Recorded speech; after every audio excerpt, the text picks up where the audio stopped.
काशी के रण से बाहर श्याम, नमस्कार। मैं आपके साथ केके राणा, एएमवी नेटवर्क देख रहे हैं आप। उत्तर प्रदेश के वाराणसी लोकसभा सीट से चुनाव लड़ने वाले कॉमेडियन श्याम रंगीला का पर्चा खारिज हो गया है और उन्हीं के साथ 38 पर्चे खारिज किए गए। पर्चा निरस्त होने के बाद श्याम रंगीला ने कहा कि हमारा यही उद्देश्य था कि हम बता सके कि लोकतंत्र कितना खतरे में है। 41 उम्मीदवारों में से 33 का नामांकन रद्द कर दिया गया। अब चुनावी मैदान में महज 8 उम्मीदवार ही बचे हैं, लेकिन सवाल कई उठ रहे हैं। आखिर क्यों रद्द हुआ श्याम रंगीला का नामांकन, या बाकी लोगों का नामांकन भी? किस वजह से हुआ श्याम रंगीला का नॉमिनेशन खारिज? क्या किसी साजिश के तहत प्रत्याशियों को रिजेक्ट किया गया? करेंगे इसी पर हम चर्चा, लेकिन उससे पहले खास रिपोर्ट देखिए।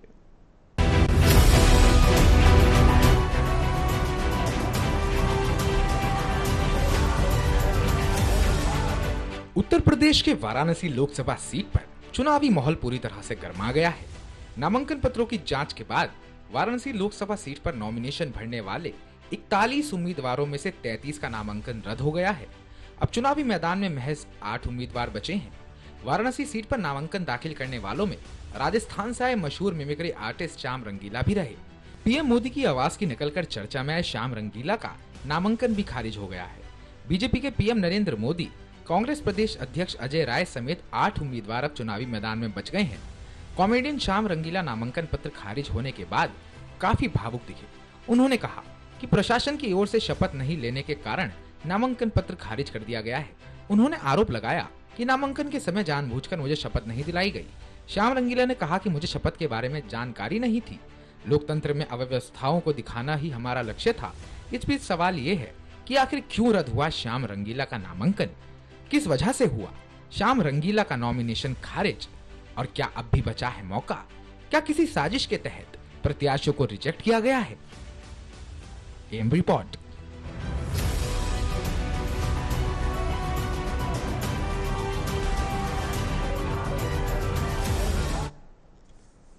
अब नॉमिनेशन को लेकर जो पूरी प्रक्रिया होती है उसके बारे में थोड़ा सा आपको बता देते हैं। 2 फॉर्म दिए जाते हैं, 2A और 26, जिनमें से पहले वाले फॉर्म की अगर बात की जाए तो उसके 8 हिस्से होते हैं, जिनमें से स्टार्टिंग के जो 4 हिस्से होते हैं उसमें जो प्रत्याशी है वो या फिर पॉलिटिकल पार्टी, उनकी डिटेल्स भरी जाती है। 5वें हिस्से में जैसे ही पहुंचते हैं तो उसके बाद आगे की प्रक्रिया शुरू की जाती है, जिनमें से यानी कि स्क्रूटनी वाला पॉइंट होता है। उसके बाद जो उम्मीदवार है उसको अपनी पर्सनल डिटेल उसमें देनी होती है, उसमें अपनी संपत्ति का ब्यौरा देना होता है, आय का ब्यौरा देना होता है, क्या व्यापार करता है या क्या उसकी आय का स्रोत क्या है। इन सारे पॉइंट्स पर उसमें डिटेल में दी जाती है।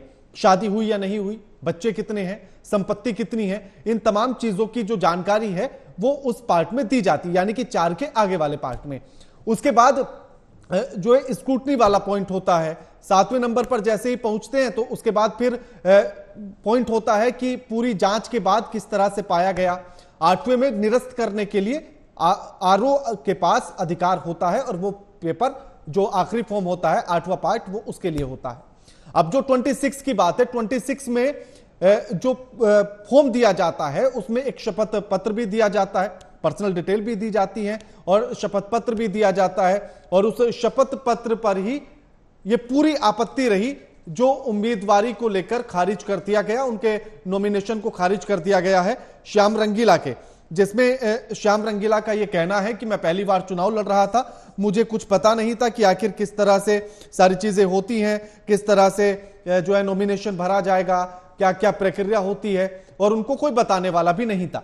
जबकि जो रिटर्निंग ऑफिसर होता है, जो आरओ होता है, उसकी ये पूरी जिम्मेदारी होती है कि वो उस पूरे फॉर्म को पढ़ता है, ये देखता है कि आखिर कोई कॉलम छूट तो नहीं गया है या कहीं पर कोई गलती तो नहीं है, या अन्य चीजों को वो देखता है।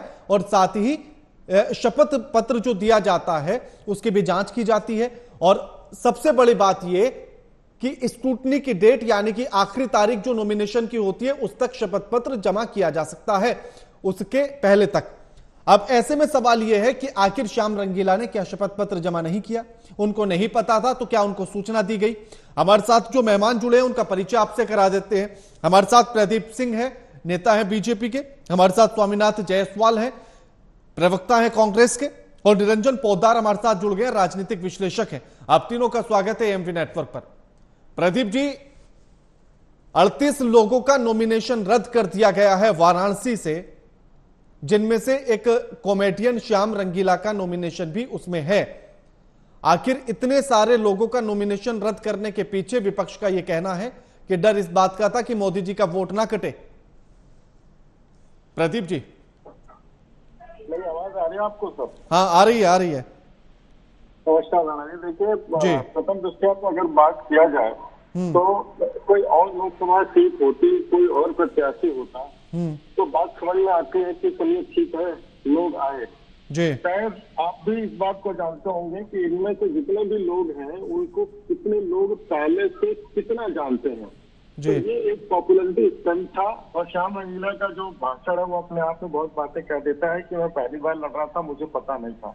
अरे जब आप गंभीरता से लड़ रहे थे तो आप एक एडवोकेट की मदद लेते, जानकार की मदद लेते और नॉमिनेशन फाइल करते। तो यहाँ बहुत सारे लोग केवल इसलिए आ जाए कि प्रधानमंत्री के वो उस लाइन में नाम और फोटो छप जाए कि भाई यहाँ से इतने लोगों का नॉमिनेशन हो गया था, आगे जब डाटा बने, इतिहास लिखा जाए कि इस वर्ष कौन जीता था और कितने लोगों ने नामांकन किया था, तो उनकी भी फोटो चस्पा हो जाए। इस देश में ऐसे बहुत से क्रांतिकारी लोग हैं जो कुछ नहीं, उनको पता होता है कि उनकी जमानत जब्त होगी, लेकिन 1000-50,000 रुपए का इंतजाम करके और कुछ करे न करे, लेकिन नॉमिनेशन सेरेमनी जरूर कर लेते हैं। आज से नहीं, मैं बीते 1997 से कैसे देख रहा हूँ। अगर आप कुछ अनुमति दे तो बहुत ऐसे नाम गिना सकता हूँ, खास करके राष्ट्रपति चुनाव को लेकर के लिए जो लोग आते हैं और नॉमिनेशन कर करके और चुपचाप से निकल लेते हैं, फिर उसके बाद उनका कहीं आता पता नहीं लगता जी। तो ये यही प्रक्रिया है। अगर कोई और सीट होती, लेकिन देखिए शायद आपको पता हो राणा जी, मेरा जन्म स्थान वाराणसी है और मैं वहाँ पे अपने पूरे जीवन की पढ़ाई लिखाई सब मैंने वहीं से की है। और वाराणसी का मतदाता थोड़ा भिन्न किस्म का होता है।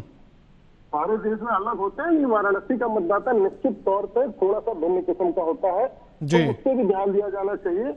और प्रसिद्धि किसको प्यारी नहीं होती जी। आप अगर उठा करके देखें तो कितने लोग जो क्रिएटर बने फिरते हैं, जो बनाते हैं वीडियोस, क्या क्या स्टंट करते हैं। मैं तो देखिए गंभीर छात्र रहा हूँ अर्थशास्त्र और राजनीति शास्त्र का, तो मैं समझ पाता हूँ कि भाई देखिए विज्ञापन के लाभ और हानि होती है, तो इस समय हानियां ज्यादा हो रही हैं, अटेंशन स्पैन कम हो रहा है बच्चों का। तो ये जो थोड़ी देर का जो 5 सेकंड का अटेंशन है ना राणा साहब, ये बड़ा खतरनाक हो गया है। उस 5 सेकंड का अटेंशन लेकिन प्रदीप जी, जिस तरह से बताया गया कि श्याम रंगीला ने शपथ पत्र जमा नहीं किया था, जिसकी वजह से उनका नॉमिनेशन रद्द हो गया है, लेकिन आरओ की जिम्मेदारी ये होती है कि वो इस बात की जानकारी दे। और श्याम रंगीला का ये कहना है कि हमारे पास इस बात की कोई जानकारी ही नहीं थी, मैं पहली बार लड़ रहा था तो मुझे नहीं पता था कि कैसे भरा जाना है पूरा फॉर्म। तो क्या आरओ ने जानकारी नहीं दी? क्या ये गलती रही चुनाव आयोग की तरफ से? राणा साहब एक बात सच में बताइएगा, मैं इतने समय से आपके चैनल पर हम लोग चर्चा विचार करते रहते हैं, क्या इस समाचार से पहले आप श्याम रंगीला को जानते थे आप? हाँ नहीं, मैं तो खैर बहुत पहले से जानता हूँ, क्योंकि एज ए कॉमेडियन तो उनको सभी जानते होंगे लगभग। क्षमा चाहूंगा, मैं नहीं जानता था। गुड्डू रंगीला मैंने सुना था, केवल रंगीला भी मैंने सुना था, एक राजस्थान के रंगीला उनको भी सुना था, रंगीलो राजस्थान सुना था, लेकिन ये श्याम रंगीला शायद मेरी मतलब पहुंच कम रही होगी। तो मैं अपने उस विचार से अडिग हूँ कि ये केवल पब्लिसिटी स्टंट मात्र है।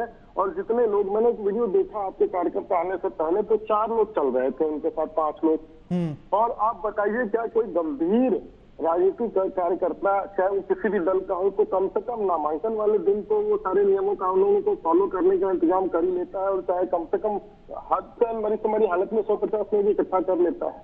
नहीं प्रदीप जी, मेरा सवाल इस पर वैसे पॉलिटिकल कम है। मैं इस पर यही जानना चाह रहा था कि जब कोई पहली बार अपना नॉमिनेशन करने जाता है तो क्या आरओ उसे सारी जानकारियां सही से देता है, या फिर वो जल्दबाजी में रफा दफा करने की कोशिश रहती है? मैं ये समझना चाह रहा था। राणा जी देखिए, निश्चित तौर पे अगर सरकारी अधिकारी है तो हमारे देश की जो ब्यूरोक्रेसी है बड़ी गंभीर ब्यूरोक्रेसी है, वो निश्चित तौर पे देते होंगे। लेकिन कभी कभी कुछ राजनीतिक कार्यकर्ता ऐसे ही पाते हैं कि जबरदस्ती जो है टेंशन ठीक करने के चक्कर में जानबूझ के गलतियां करते हैं। ये श्याम रंगीला वाली जो घटना है, ये मैं नहीं मानने को अभी भी स्वीकार नहीं कर सकता हूँ कि इनको जानकारी के अभाव में इनका हुआ है, या ये पर्पसफुली की है, या जब रद्दी हो गया तो चुनाव लड़ना नहीं पड़ेगा। चुनाव अगर वो स्वीकार हो जाता है तो लड़ना, वोट मांगने जाते हैं, उसके लिए पैसा कहाँ से आता है, क्या होता है, बहुत सारी आर्थिक व्यवस्थाएं होती हैं उसमें, वो बहुत ही अलग चर्चा का विषय है। लेकिन मैं इतना तो दावे के साथ कह सकता हूँ कि आप एक कॉमेडियन हैं, आप एक परफॉर्मर हैं, आपको कम से कम बेसिक्स का तो पता होना चाहिए, या आपकी टीम में कोई ऐसा व्यक्ति रहा होगा तो इतनी तो जानकारी आपको दे दे।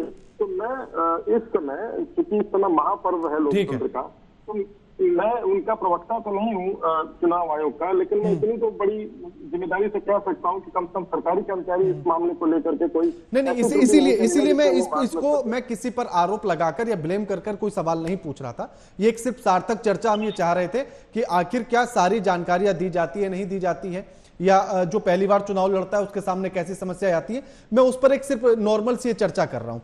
स्वामीनाथ जी 38 लोटूंगा प्रदीप जी 5 सेकंड, राणा जी 5 सेकंड उठाऊंगा। कोई भी परीक्षार्थी जब किसी भी प्रकार की परीक्षा में जाता है तो क्या वो परीक्षा आयोग पे ये आरोप लगाता है कि मेरा फॉर्म निरस्त कर दिया क्योंकि मुझे जानकारी नहीं थी? ऐसा तो होता नहीं ना। नहीं, देखिए परीक्षा में और नॉमिनेशन भरने में फर्क होता है थोड़ा सा ना।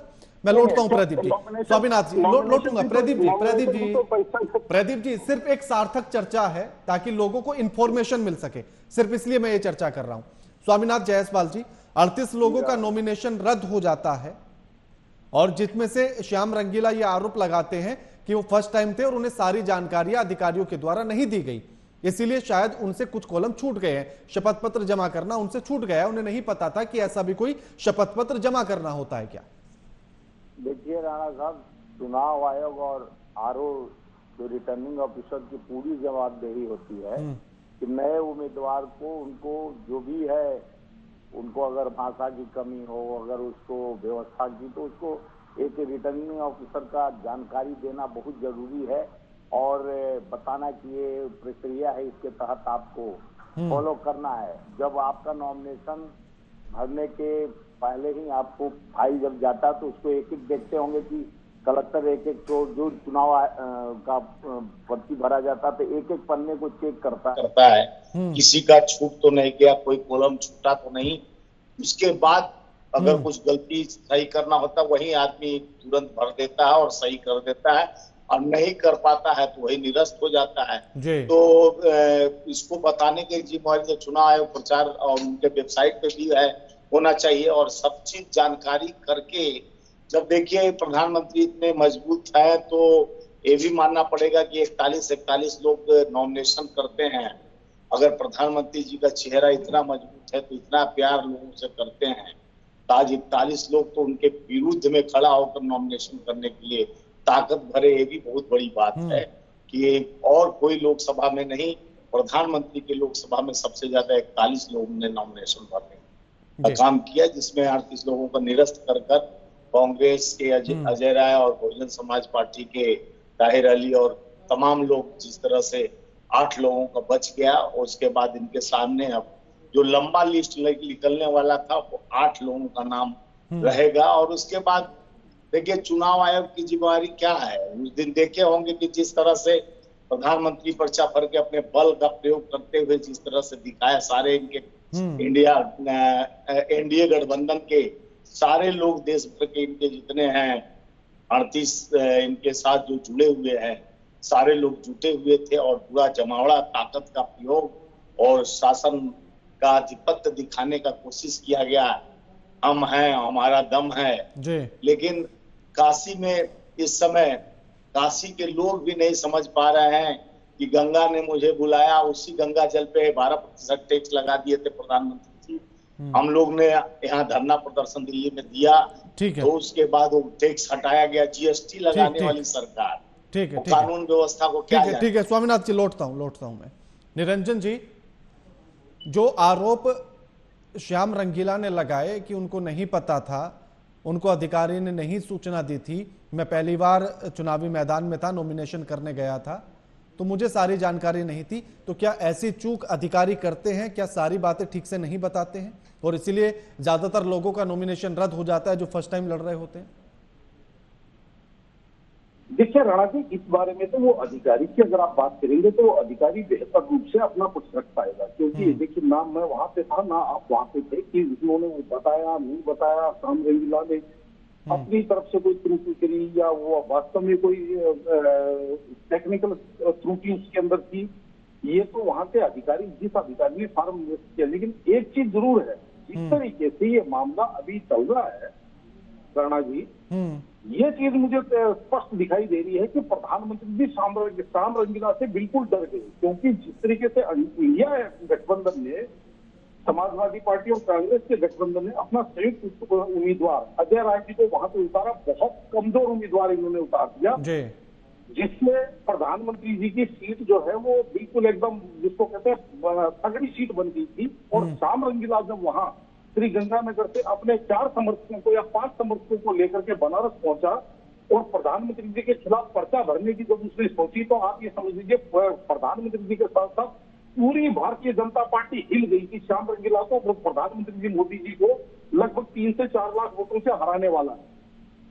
क्या मेरे को एक बात बताइए राणा जी, क्या ये बेबुदगी है? क्या मुद्दा क्या है? एक आदमी सस्ती लोकप्रियता की, श्याम रंगीला को आप कौन नहीं जानते, हम नहीं जानते, आप नहीं जानते, कौन नहीं जानते, एक सस्ती लोकप्रियता के चक्कर में अगर हमारी संवैधानिक संस्थाएं जो है, चाहे चुनाव आयोग हो या तमाम जो संवैधानिक संस्थाएं हैं, उनके ऊपर अगर कोई छींटाकशी करता है या उनके ऊपर अगर कोई इस तरीके से आरोप लगाता है और फिर वो जब टीवी मीडिया के विमर्श का विषय बनता है, मेरे को राणा जी इस चीज के ऊपर घोर आपत्ति है। वो इसलिए नहीं, बिल्कुल मेरा भी किसी एक को लेकर नहीं है। जो 38 नॉमिनेशन जो रद्द हुए हैं, मैं उन पर थोड़ी सी एक सार्थक चर्चा, ताकि लोगों तक जानकारी पहुंचे। मैं आपको बता रहा हूँ राणा जी, वास्तव में क्या होता है मैं आपको बताऊं कि लोकतंत्र के अंदर जो संवैधानिक व्यवस्थाएं हैं, इनके अंदर लोगों का विश्वास होना बहुत जरूरी है। लेकिन जिस तरीके से अनर्गल आरोप लगा करके इन संवैधानिक व्यवस्थाओं के ऊपर अगर इनका भरोसा लोगों के मन में कहीं ना कहीं कमजोर कर दिया जाता है, मेरे हिसाब से लोकतंत्र के लिए इससे बड़ा महापाप नहीं हो सकता।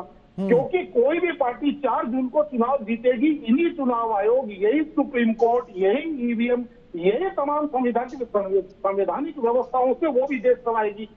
और जो लोकतंत्र है उसके अंदर लोगों का विश्वास नहीं होगा तो उससे मेरी संदेह की दृष्टिकोण से देखा जाएगा। अब एक बात और मैं बताना चाह रहा हूँ, आपने एक नाम सुना होगा, धरती पकड़ सिंह। जब भी भारत के अंदर राष्ट्रपति पद का चुनाव होता, उस धरती पकड़ सिंह की यूएसपी और कुछ नहीं, उसने अपने जीवन में ना कोई व्यवसाय किया, ना अपने जीवन में उसने कोई ऐसा कोई कीर्तिमान किया, ना उसने कोई ऐसा सामाजिक सरोकार था उसका। केवल उसकी यूएसपी ये थी कि वो जब भी राष्ट्रपति चुनाव होता था, उसने लगभग 10 बार भारत के अंदर राष्ट्रपति चुनाव लड़ा उसने, और ये उसकी यूएसपी, ये उसकी प्रसिद्धि बन गई। हालांकि चुनाव लड़ना, आपको प्रसिद्धि, किसी चीज से प्रसिद्धि पाना, कहीं कोई मेरे हिसाब से उसके अंदर कोई अवैधानिक भी नहीं है और अव्यवहारिक भी नहीं है, आप कर सकते हैं। लेकिन जब आप संवैधानिक संस्थाओं के ऊपर सवाल उठाते हैं, आप जब एक व्यक्ति के चरित्र के ऊपर सवाल उठाते हैं, जो एक पीठासीन अधिकारी है या एक बीएलओ है या एक आरओ है या एक जो भी अधिकारी है, कलेक्टर है, डीएम है, तो आपको ये चीज भी समझनी चाहिए कि उसने कितना परिश्रम किया होगा उस पोस्ट पर पहुंचने के लिए। और जब हम किसी अपने निजी और तुच्छ स्वार्थ के लिए अगर उसके ऊपर कोई इल्जाम लगा देते हैं, तो मेरे हिसाब से ये भी कहीं से कहीं तक उचित नहीं ठहराया जा सकता। क्योंकि जिस तरीके से श्याम रंगीला, आपकी जानकारी के लिए बता दूं, राजस्थान के श्री गंगानगर जिले का ये रहने वाले हैं, ये श्याम रंगीला, और वहां पे केवल 5 लोगों को लेकर के ये वहां पे पहुंचे हैं और उससे ये वहां बनारस का चुनाव प्रभावित करने की बात कर रहे हैं। ना इनके पास वहां पे कोई इतने संसाधन, ना इनके पास वहां पे कोई इनकी इतनी कोई सामाजिक सरोकार। चुनाव जब लोग लड़ते हैं, अजय राय जी वहां चुनाव लड़ रहे हैं, अजय राय जी पिछले 30 वर्षों से वहां सामाजिक कार्य में संलिप्त है, लोगों से 1 to 1 कर रहे हैं, उनको तो जीत का पूरा भरोसा नहीं। और श्याम रंगीला कह रहा मैं प्रधानमंत्री को हराने आया था, तो कहने का तात्पर्य राणा जी, मेरे हिसाब से हमारे जैसे, आपके जैसे जिम्मेदार चैनल को भी कम से कम जो एक टॉपिक है वो कोई ऐसा हो जिससे देश का कुछ फायदा हो, जिससे जनता के सरोकार जुड़े हो, ऐसी चीजें लेकर के चलना चाहिए। नहीं, बिल्कुल, मैं 38 नॉमिनेशन को लेकर बात करना चाह रहा था, सिर्फ किसी एक को लेकर नहीं। और साथ ही मैं ये जानना चाह रहा था कि आखिर पूरी प्रक्रिया क्या होती है, ताकि लोगों तक इसकी एक इंफॉर्मेशन पहुंच सके। अगर कोई भी किसी भी तरह की बात कर रहा है तो उसका खंडन किया जा सके। मैं सिर्फ एक चर्चा चाह रहा था। प्रदीप जी, कुछ लोगों ने यह भी आरोप लगाए हैं कि प्रधानमंत्री नरेंद्र मोदी ने भी बहुत सारे कॉलम नहीं भरे थे, लेकिन उनका नॉमिनेशन रद्द नहीं हुआ, जैसे उन्होंने अपनी शादी को लेकर कोई भी ब्यौरा नहीं दिया है। सर ये वाली बात तो बहुत पिछले चुनाव में ही क्लियर हो गई थी कि शादी को लेकर के ब्यौरा नहीं दिया है। लेकिन बहरहाल क्या कोई चीज जो ये लोग आरोप लगा रहे हैं उनके पास कोई स्क्रीनशॉट, कोई ऐसा प्रूफ है या केवल आरोप लगाने के लिए आरोप लगा दे रहे हैं? अभी मेरे से पूर्व वक्ता ने बहुत सारी बातें कही, मैं उनकी एक बात से मैं 100% सहमत हूँ कि कोई भी अधिकारी जो इस समय अपने अधिकार क्षेत्र में चुनाव को संपन्न कराने के लिए काम कर रहा है वो अटमोस्ट इम्पोर्टेंस यानी अपनी पूर्ण श्रद्धा और पूर्ण फोकस के साथ इस समय काम कर रहा है। किसी भी अधिकारी के ऊपर आक्षेप लगा देने से तो लगाना तो बड़ा आसान होता है, लेकिन उसके बराबर भी पहुंच पाना, उस अधिकारी के बराबर पहुंच पाना जो कि वो एक कारक होता है, वो एक भाग होता है जो कि 5 वर्षों के लिए आने वाले देश के भाग्य विधाता बनेंगे, सदन में पहुंचे वो लोग, उसमें वो कारक होता है। मैं उनकी बात से 100% सहमत हूँ। और जहाँ तक इन आरोपों की बात रही तो जो ये लोग आरोप लगाते हैं वो केवल या तो राय बहादुर है या वीर है, मुखबीर है, जिसको बोलता है अपने मुख अपने जो बातों के वीर हैं और उनके पे धरातल में कुछ है नहीं कि वो अपनी इस बात को सिद्ध कर सके जिसके ऊपर वो आरोप लगा रहे हैं। जी स्वामीनाथ जी, क्या लगता है कि जो आरोप प्रधानमंत्री के नॉमिनेशन को लेकर लगाए गए कि उन्होंने अपनी पत्नी को लेकर, अपनी शादी को लेकर कोई ब्यौरा नहीं दिया है, तथ्यात्मक लगता है? बहुत सालों से प्रधानमंत्री जी छुपा के रखे थे। वो तो दिग्विजय सिंह की खोज के निकाले कि इनकी शादी भी हुई थी। यशोदा बहन से ने तो ये भी नहीं देश के लोगों को पता था कि ये शादीशुदा है कि नहीं, जिस तरह से माननीय प्रधानमंत्री जी छुपा के रखे थे। बाद में पता चला बहुत सालों के बाद, 35 सालों के बाद।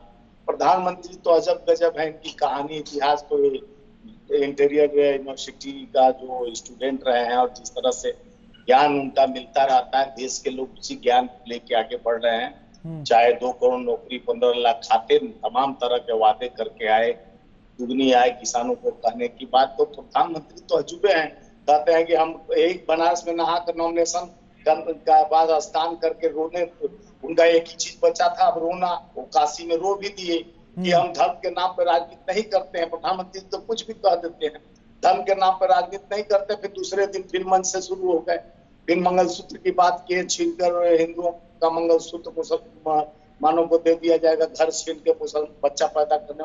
ये तमाम बात माननीय प्रधानमंत्री जी कहते हैं, लेकिन उच्च योग की बात कहते हैं। उनकी वाणी सर्वोपरि होता है, सारे लोग सुनकर ज्ञानवर्धक हो जाते हैं और ज्ञान का भंडार उनके अंदर भरा हुआ है। ठीक है 35 साल तक ये भी छुपाए थे, 35 साल तक। ठीक है स्वामीनाथ जी, समय भी कम है, समय भी कम है। कीर्तिमान किए हैं प्रधानमंत्री जी। स्वामीनाथ जी समय भी कम है, स्वामीनाथ जी किया जाए कम है। स्वामीनाथ जी समय भी कम है। निरंजन जी लास्ट कमेंट आपसे कि जो प्रधानमंत्री के नॉमिनेशन को लेकर तमाम आरोप लगते हैं, चाहे उनकी शादी के ब्यौरे को लेकर हो या और तमाम बातों को लेकर हो, क्या वो सही है या उन पर बात होनी चाहिए या नहीं? देखिए ऐसा है राणा जी, मेरा यह मानना है कि जो भी कोई अगर किसी प्रकार का आरोप लगाए वो उस किसी न किसी कोई आधार सामने रखे, क्योंकि आजकल सोशल मीडिया का जमाना है और आप जैसे पत्रकार और आप जैसे चैनल बिल्कुल 24 घंटे 365 दिन एक्टिव है। अगर वो चीजें आपके सामने भी आएंगी, आप भी उसको पब्लिक प्लेटफॉर्म पे लेके आएंगे, तो ऐसी चीजों को सामने रख करके अगर कोई आरोप लगाता है तो निश्चित रूप से उसके ऊपर चर्चा होना चाहिए। लेकिन एक जिसको कहते हैं केवल बयानवीर अपने आप की प्रसिद्धि के लिए, या यूं कहें कि किसी चीज के ऊपर भी कोई कह दे कौवा तुम्हारा कान ले गया, तो मेरा ये मानना है सबसे पहले अपने कान को संभालना चाहिए, ना कि कौवे के पीछे दौड़ना चालू कर देना चाहिए। तो कहने का तात्पर्य ये है, क्योंकि राणा जी मेरा ये मानना, हमारे बुजुर्गों ने हमें एक चीज सिखाई है कि परमात्मा ने तुम्हारे को आवाज दी है, इसका मतलब ये नहीं है कि तुम कुछ भी बोलो। बिल्कुल बिल्कुल बिल्कुल ठीक है, जो बोल रहे हो बिल्कुल वो बात कितने लोगों तक पहुंच रही है। बिल्कुल बिल्कुल शुक्रिया आप सभी मेहमानों का हमारे साथ इस चर्चा में जुड़ने के लिए और अपना कीमती समय देने के लिए। लेकिन नॉमिनेशन भरने के लिए 2 फॉर्म दिए जाते हैं, जिनमें से एक 2A और दूसरा 26। 2A में 8 पार्ट होते हैं, जिनमें से 4 पार्ट उम्मीदवार और पॉलिटिकल पार्टी के लिए होते हैं, 5वां प्रस्तावक के लिए होता है, 6ठा पार्ट जो स्वीकार करेगा उस फॉर्म को उस रिटर्निंग ऑफिसर के लिए होता है, 7वां पार्ट स्क्रूटनी के लिए होता है और 8वां पार्ट फॉर्म यानी कि नॉमिनेशन रिजेक्ट है या सेलेक्ट है या एक्सेप्ट है इसको लेकर होता है। 2A में जो है पूरी जानकारी जो उम्मीदवार है उसको अपनी देनी होगी, उसकी शादी हुई या नहीं हुई, उसकी आय कितनी है, उसके पास संपत्ति कितनी है और अपनी बाकी सारी पर्सनल डिटेल्स उसमें देनी होंगी। साथ ही RO यानी कि जो रिटर्निंग ऑफिसर है वो उसकी पूरी जांच करता है और 26 फॉर्म के साथ ही एक शपथ पत्र लगाया जाता है जिसमें यह कहा जाता है कि वो संविधान में आस्था रखता है, उस पर भरोसा रखता है और जो जानकारी वो दे रहा है वो सभी सही है। उसी के आधार पर पूरा नॉमिनेशन होता है। जो शपथ पत्र नहीं देता है उसे स्क्रूटनी या आखिरी तारीख तक अपना शपथ पत्र देने तक की अनुमति होती है, वो तब तक दे सकता है। जो नहीं देता है या शपथ पत्र जो नहीं लगाता है उसका नॉमिनेशन कैंसिल कर दिया जाता है, जैसे श्याम रंगीला का किया गया। लगातार खबरों के लिए देखते रहिए एएमपी नेटवर्क। नमस्कार।